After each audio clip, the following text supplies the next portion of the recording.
Yeah. I have Yeah, it have indeed. you heard about where Brett Weinstein was sort of looking at alternative where the actual virus came from, and YouTube have given him the second strike, another strike, he's completely deplatformed. So, what's your opinion on? Because obviously, Thomas Renz, there's obviously a few more like that, but it's like when people sort of start giving alternative views, they're either ostracized, deplatformed, or shut down completely. So, do you think it's because these people could be dangerous, or do you think we should have alternative views? So it depends on what we talk about when we talk about alternative views. This is obviously a really contentious topic, and I do think that there's nuance on both sides. I don't think it's just straightforward that we should just ban people who say stuff that we don't agree with.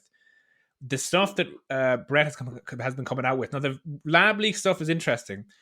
I'm more familiar on what he's talked about ivermectin, but it would depend on what specifically he's talking about with the lab leak. Because if he was genuinely inquiring about the potential for a lab leak of a natural virus that could have got out in Wuhan, and he was given a copyright strike, then that you could speak to that, because it seems like now even Fauci is saying that there is some likelihood that it could have actually Yes. come from the lab.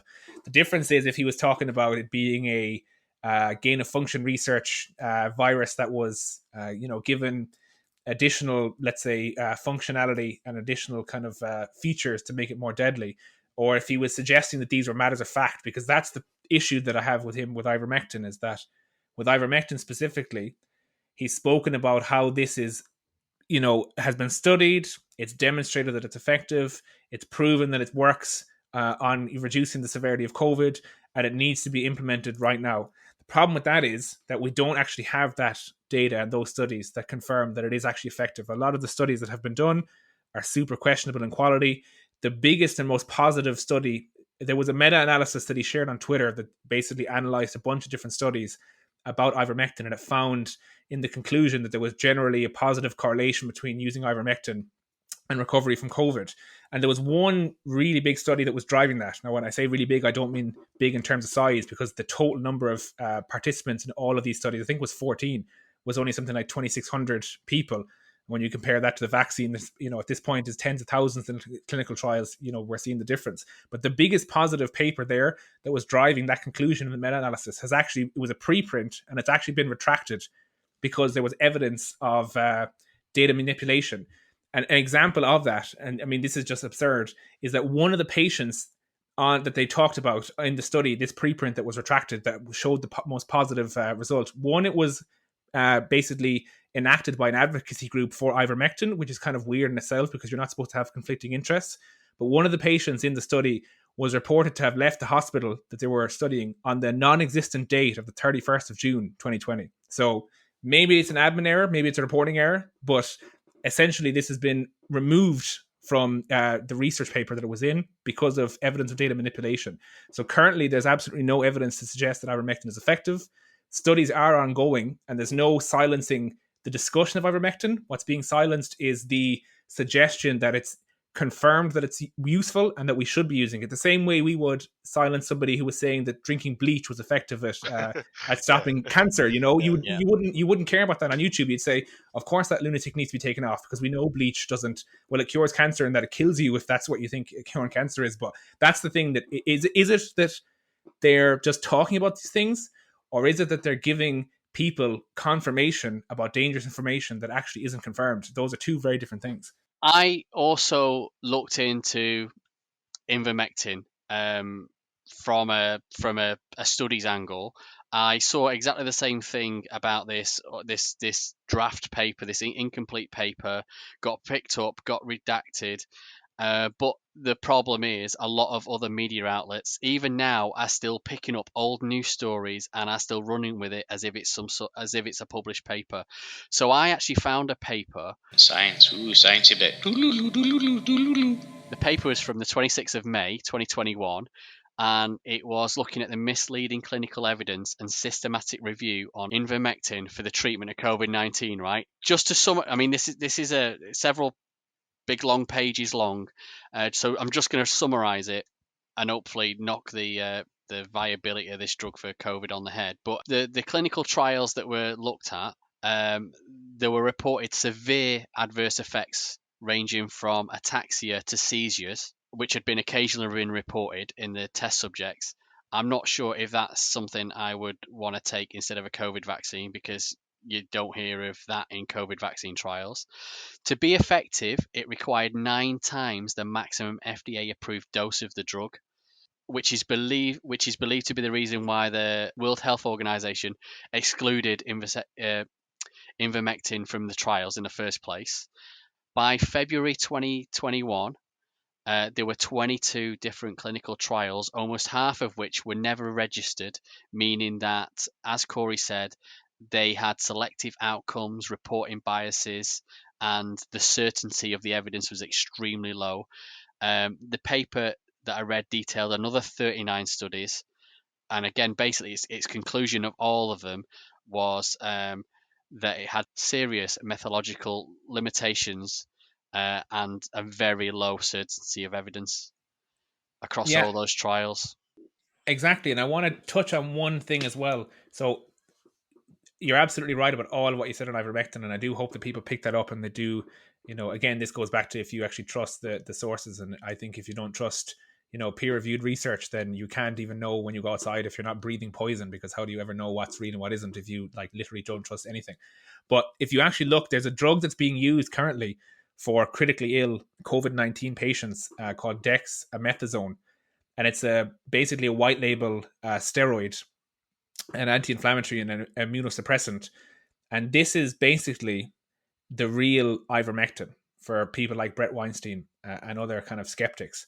This is a white label drug that anyone can manufacture, that is extremely cheap, that nobody's making profits off, that's being used by medical practitioners for critically ill COVID patients, because it actually was studied in the right environments with effective studies, with high quality evidence and high quality results, and it was found to actually make a difference. So for people that think that the reason that they're suppressing ivermectin or hydroxychloroquine, which is what it was before a few months ago, that was the other drug they believed was being suppressed. That's what Donald Trump mentioned, wasn't it? Yeah, exactly. They actually use a white label, completely cheap, nobody's making profit off a drug in care of COVID-19 patients, and it's called dexamethasone for people. So for people who think it's being suppressed, it's not true. It's just that these things don't work. Do you think the fact that they push the fact that these drugs are being suppressed is just to bulk up their own conspiracy theories? For instance, Brett Weinstein, and this is probably why his video is removed, not because of the talk about the drug, but it was the fact that he's pushing the fact that the spike proteins in the vaccine are psychotoxic, and which means they go and kill host cells, basically. Yeah, I mean, the thing with the with Brett Weinstein is unusual. So obviously, because I've been following politics in the US for a while, I'm aware of Brett Weinstein. I saw him on Joe Rogan's podcast a few times. I was a big Sam Harris fan for a long time. A bit more iffy on him now, but I still find some of his stuff interesting. But I know they're good friends. They've had podcasts together. Yep.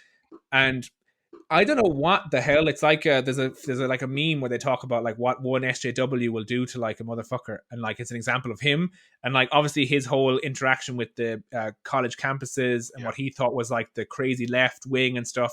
This guy seems to have just absolutely fallen off a cliff in terms of his academic background. I have no idea. Him and his wife both were professors at that university. Yeah, exactly. He's an evolutionary biologist, extremely Correct. smart guy by all accounts. And I know his brother Eric is like some like genius mathematician, and he's like on the board of some one of the kind of highest hedge funds in the world. So these guys are smart guys.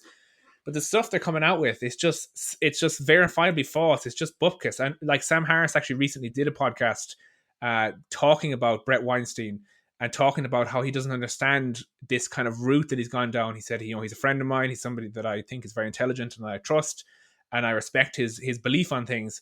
But he said, this is just, I don't understand this curve and this turn, because all of the science and all the data that we're seeing is that this spike protein that is generated by the cells in your shoulder when you've actually been given the vaccine.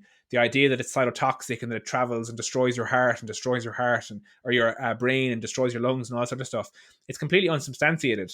I mean, the evidence that we know now, and even from the people who manufactured the vaccine, the spike protein is modified to begin with. It's essentially like a snake that they've removed the fangs from. They've made the key part that allows it to bind to the cells to inject the RNA has basically been modified so it doesn't do that. The other side of it is that the majority of the cells that mutate, that activate your immune system, it's localized in the injection site in your shoulder, and then it's in the lymph nodes in your neck that actually swell and fill with the T cells to attack it, that give you that immunity at that point. So the cells are localized, first of all, unlike natural infection, which goes all over your body. And the spike protein is modified. Now there's a 1%, I think, amount that leaves the injection site, and that gets destroyed by your liver enzymes because the spike protein again has been defanged. But this to me is interesting because the irony around Brett Weinstein and Rob Malone, the apparent inventor of mRNA, which he isn't, by the way, at all. This is another, weird misinformation. He's the only person who claims he's the inventor of mRNA, him and his wife. You can go and look that up. You won't find any confirmation that he's the inventor at all anywhere else. But they're really concerned about the spike protein of the vaccine, despite all of the evidence suggesting it's been modified and it stays in the location site. But they're dismissive of the danger of the actual spike protein of the virus, which isn't modified and does travel around your whole body. And to me, it just seems like I don't understand why the focus is on the vaccine. It's like you're missing the wood for the trees. The danger is right in front of you. They should be on podcasts talking about how deadly the spike protein of the virus is and to do everything possible to inoculate yourself against it. Yeah, that's. I've actually got a really good infographic which I will share. Someone else came up with it. I will share their Twitter post with the infographic on, and it debunks a lot of the stuff about spike proteins.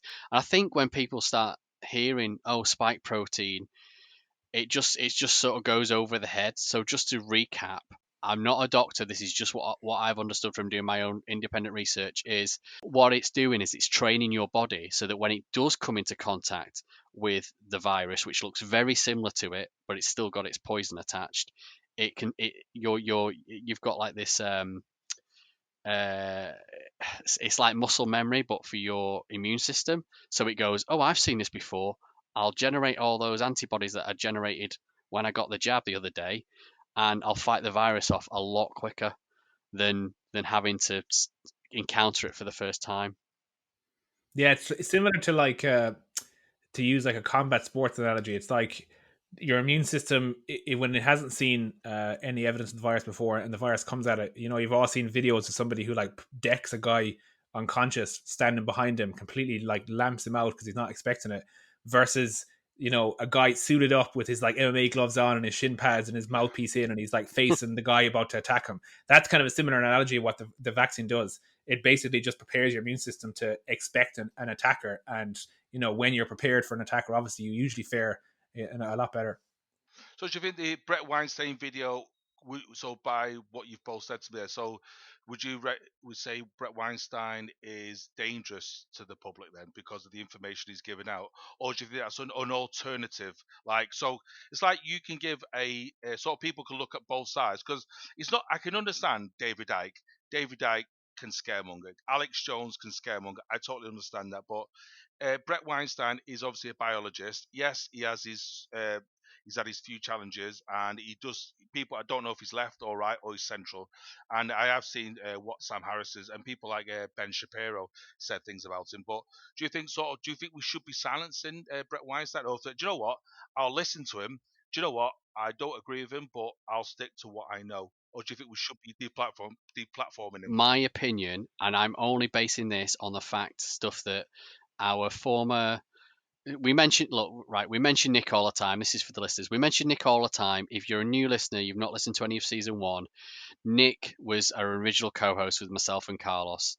He's still very much in the background when we're talking about conspiracies, but he just doesn't want to. He's not on any social media, and I think he felt that the podcast was too social media for him, and he's removed himself from being on the podcast. He listens to us, and he probably doesn't mind me mentioning his name every now and again. But Nick shared with me a couple of graphics that he'd been sent from other COVID vaccine skeptics. I believe. I don't think he went out and searched them, but a couple of the graphics I saw, I thought these should not be floating around Twitter, because if the wrong person sees it, if someone sees it that's not sure about whether to take the vaccine or not, these will flip them the wrong way. They don't understand the science behind it. He comes along with this, oh, I've got such and such a background, this is why you should believe me. But as far as I'm concerned, like you say, I just think he's talking absolute rubbish. But when it comes to free speech, which is another argument I have with Nick all the time, I personally believe that when something has been proven to be false information or a hoax, misleading, scaremongering, when it's been proven without a shadow of doubt by science what that person said is wrong, and if the wrong person reads it could cause that person harm, I believe that I don't know who should police it. This is a completely different argument, but I believe that that should be removed from the internet so that people don't see it, so they don't cause themselves harm. That's my personal belief. Once something has been proven, right? I'm not talking about wishy-washy But things Andy, where no one's actually got any just, evidence for it. But Corey Andy, has just to got. jump I on. know he's got a really good answer about free speech. But Freedom. just to jump on that, because it's like people before were like, if you mentioned the Corey at the beginning of the podcast mentioned about the virus could have come from a lab in Wuhan. I'm not Yeah. putting words in your mouth, Corey, but I think that's what you may have said. But I agree with you. And then Google and Facebook would anyone who would say that would be in deplatformed. I don't They think would be I don't think messaged. they're being deplatformed because they're saying that. I think it's because of what else they're saying.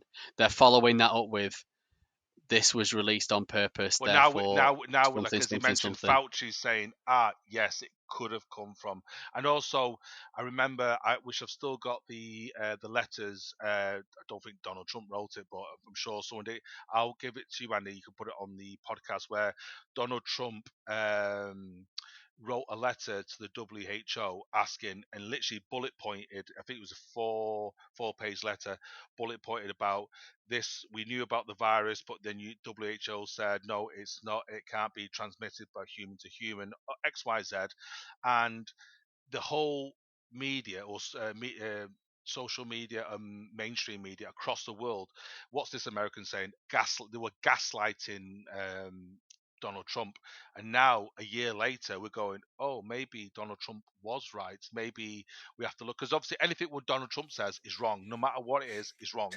And that's the bit where, so could we arguably gaslighting the most powerful man on the planet at the time, because he was saying some of these challenges, and Well, I'll put the letter up. we're digressing from the original question, but sorry, what is it? Just recap what did Donald Trump say? He said that the virus couldn't go from an animal to human. No, because from couldn't be transmitted from human to human, and then it was told it Oh, could. It changed from 2020 January. It's the well, letter. viruses are transmitted from human to But human. they Why said was he? because it said it couldn't. The WHO said it couldn't at the time, and not Yeah, just I shut. want to touch on that point specifically in a minute. Did you read Okay. that? Did you read that letters Donald Trump put out, Corey? Yeah, the open letter. Yeah, exactly. So yeah, and I think, do you know what? It's fair enough. I'll admit that there was like, some you know Donald Trump derangement syndrome a fair bit, and if he said anything at all, I know, like, this is the kind of interesting thing is, ironically, I think if he won the presidency, I actually think we'd be in a better state with the vaccine rollout and the vaccine uptake in the US I and agree. globally, to be honest, because I think if he had actually won the election, he would be saying, my vaccines that my administration got in record time are as safe as can be. You have to take them. He'd take all the credit for it, which, fair enough, the Operation Warp Speed did something. And I actually think a lot of the people who are skeptical of the vaccine would have actually taken it. So I agree with you that anything Donald Trump basically touched, he was the opposite of King Midas. It just turned to shit. But the thing with the open letter is, this is the thing, is it's a lot of the time these, and Andy touched on it, a lot of the time these, let's say, genuine concerns or questions, they're often coupled with more nefarious kind of suggestions, and that oftentimes is what gets it flagged as misinformation and ultimately gets it removed. And to be honest, my YouTube video that I uploaded got removed by YouTube because at one point I discussed Fauci's changing stance on the masks. And basically, to give context about what it was, I described how early in the pandemic he came out and said that there was no data to suggest masks prevent spread. And then, XYZ happened, more research came out, and using the data, they changed that prescription. And YouTube actually banned my video just for giving the context behind You got a what red happened. strike, a big strike. Yeah. Okay. Yes. And so I'll admit that occasionally the algorithm is definitely off. It can knock you off, and it definitely lacks a bit of context. But generally, a lot of these things are coupled with bad ideas. So the human to human thing. So again, and this is, I think, a kind of a more overarching point about a lot of this is science. When it goes up against conspiracy, it's at a bit of a disadvantage, because conspiracy, these kind of theories, they often claim to have like the answer to everything, and it's always kind of easy to digest and quite simplistic. So when people talk about, why would the vaccines be made, and why would they be forcing people to take them, it's about control, it's about money, it's all very simplistic answers, whereas science doesn't make prescriptions without the evidence to back it up. And you saw that with the masks early in the pandemic. Fauci didn't say masks don't work. His specific quote was, "There is no evidence to suggest that masks prevent spread of COVID-19, because at that moment in time, there was no evidence. It was still so early." Similar to the human-to-human transmission, very early in the pandemic, the Chinese researchers, or the people on the ground in China, said that there was no evidence of uncontrolled human-to-human spread, because at that moment in time, there was no evidence. The problem is when you take a quote like that and you slightly tweak it to say, you said that the virus doesn't go from human to human, when that's not what they said at all. Those are very different statements. To say there's no evidence that this happens versus we know this doesn't happen is very different, especially when science, its whole job is to update itself with evidence. Science, the funny thing is, people say, people have to question science, and we should be critical of science, and we should be allowed to question science. The thing that questions science more than anything else is science itself, the scientific method. It's constantly updating, it's constantly attempting to disprove itself, to have a better theory and have a more cohesive theory.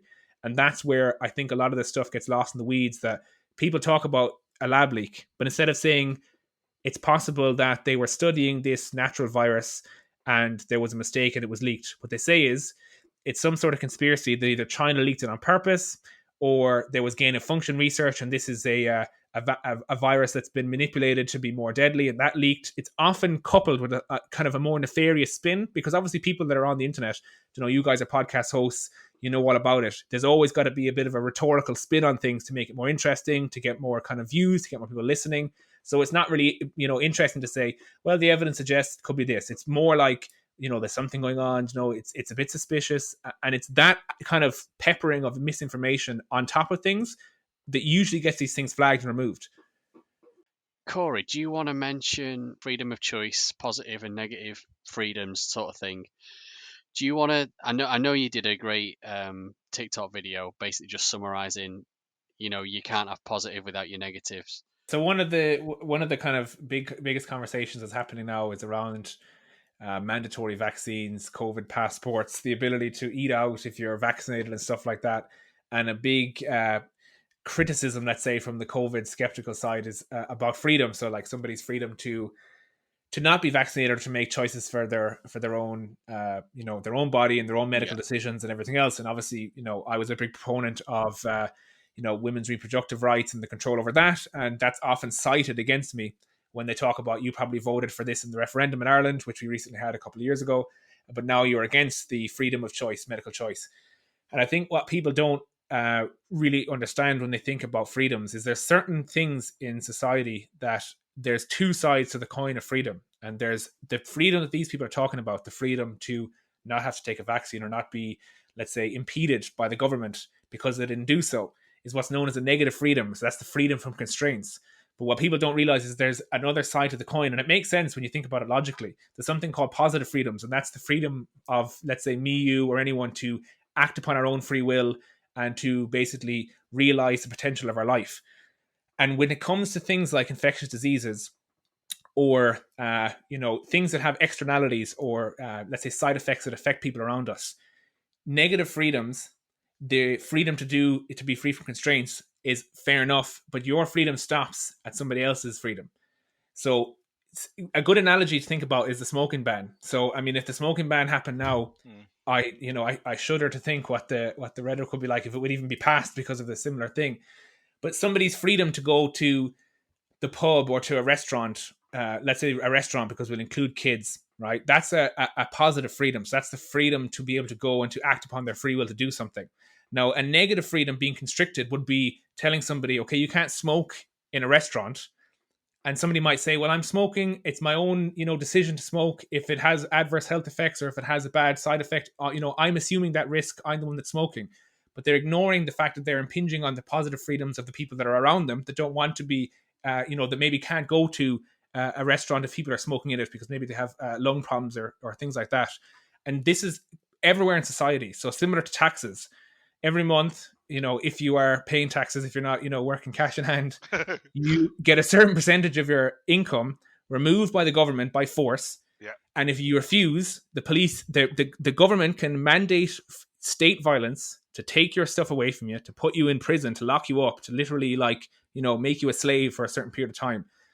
And you can look at that from one side and say, I want to be free from constraints. I want my negative freedom to be realized. I don't want to have the government come and take money from my paycheck that I earn.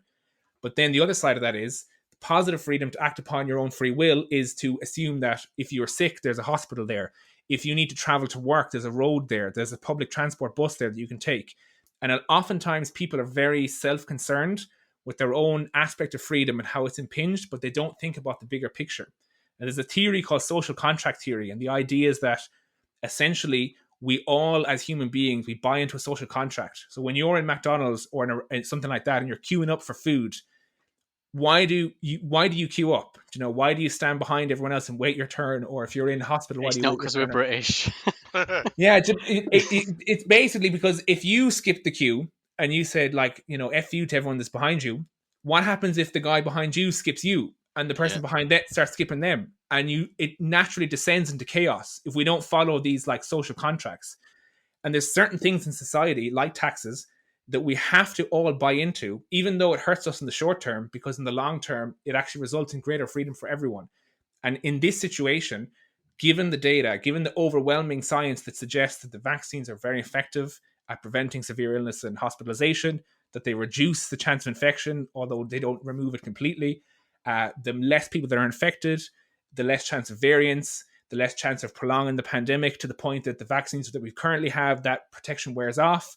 All of that is so vital to the continuance of society and the avoidance of chaos in a Mad Max kind of scenario where we're all going around with sharpened sticks, to take the last can of beans in the supermarket, is so important that, to me, I believe the positive freedom of us all supersedes the negative freedom to not have to get the vaccine. So I can see a very, very good argument for mandatory vaccines and mandating them at a state level. Do you see the negativity? What's happening in France? Where is it? Macron was introducing the vaccine passports. Do you see all the writing? And the huge protest. Huge protest. And in America, I was reading some articles where they were giving incentives, where certain states were giving free burgers and fries for the vaccine, or some states were giving free cannabis. You see that they were giving free cannabis. So you get free cannabis with your vaccine. So it cheapens it. So you think, well, if this is so important, why are they giving me cannabis? If this is so important, why give me burgers and fries? That's the point. Because they're obviously targeting low economic communities, aren't they? And they want to get the people together to a central location where they can give that vaccine out. That it's essentially it's a marketing strategy. As somebody who does some work in marketing, it's essentially a marketing strategy, and we can actually discuss and debate some of the strategies that they have followed. One thing that I'm hesitant to talk about mandatory vaccines on is the fact that optically they're really horrible.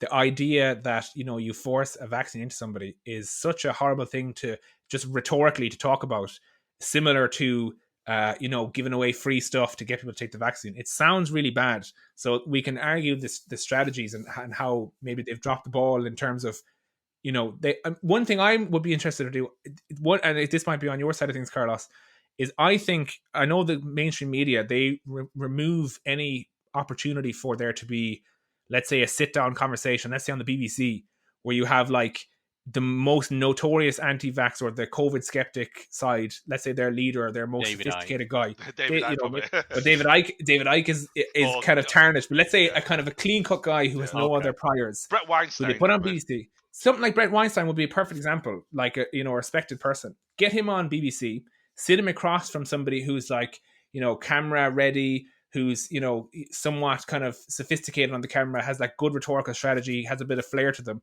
and have a debate on the issues and convince people that way and allow people to actually hear the other side in a controlled environment against somebody who is equipped to deal with the claims. So then people wouldn't feel like, you know, oh, they're suppressing all this information and I have to go and look on BitChute to get it. I think we should have more of that, to be honest. I think there should be open debate at this point. In the beginning of the pandemic, I thought, yeah, suppress the bad information, get as many people to take the vaccine as possible. But we can see with the internet now, you just can't suppress information. No, So you I think it's better to leak it out in a controlled way where people can get that bit of it, but then also see right beside it, instead of going onto a BitChute video where Brett Weinstein talks for an hour and a half with Rob Malone and nobody fact checks them or nobody challenges them, get them on a mainstream channel, which they'll definitely do. Get them, you know, fact checked in real time. 2.5 hours, I think, Joe Rogan shows. So yeah, do you know, and there was nobody there opposing him, do you know? So I actually think it would be a better idea, because it's already out there. Like, get the conversations in real life, and let's get somebody who can challenge them in real time and have people watch it and treat them with respect that they can make their mind up at that point. But no, I obviously I don't believe that you're the only person who's thought about that, because I've thought about that. So why is these big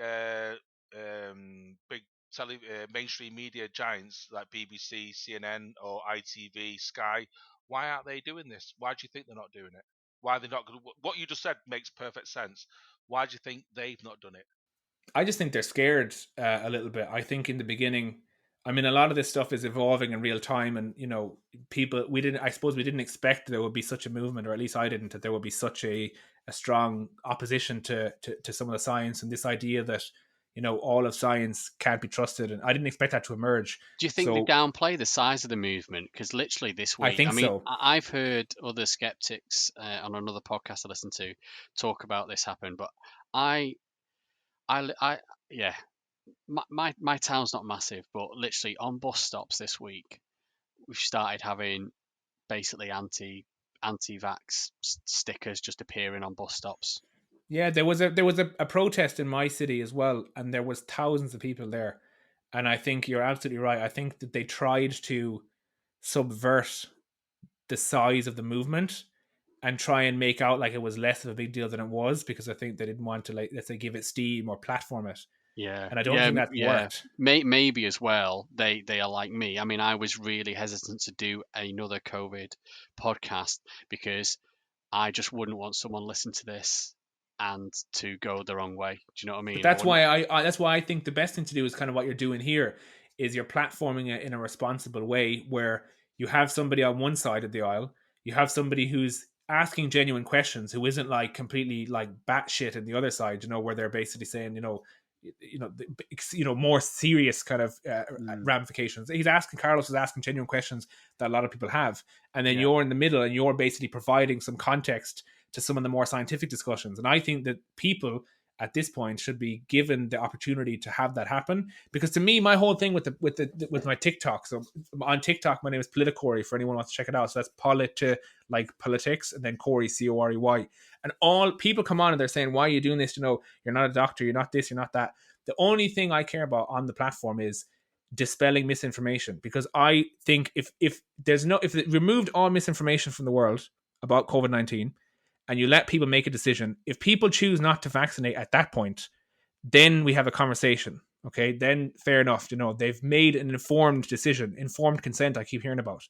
But the problem is, no one can make an informed decision about their health when there's so much misinformation around. They can't have informed consent about not taking a vaccine because they're not informed. So all I care about is dispelling misinformation. So if it takes having a live debate with experts on the topic, taking on somebody who's COVID skeptic, who asks genuine questions, but they do it in a controlled environment and they do it responsibly, and they air the questions that people have and remove the misinformation, then at that point, let's see where it ends up. That's all I care about, is what decisions do people take when the most egregious misinformation has been dispelled and they're convinced that it's not true. That's all I want to see. That's the experiment that I want to run. Don't forget, you can leave us a review on iTunes and we will mention it on the show, or send us an audio message to get your voice on air. You can ask us or say anything you like. You can get exclusive bonus videos and extra podcast material on our YouTube channel. Check it out.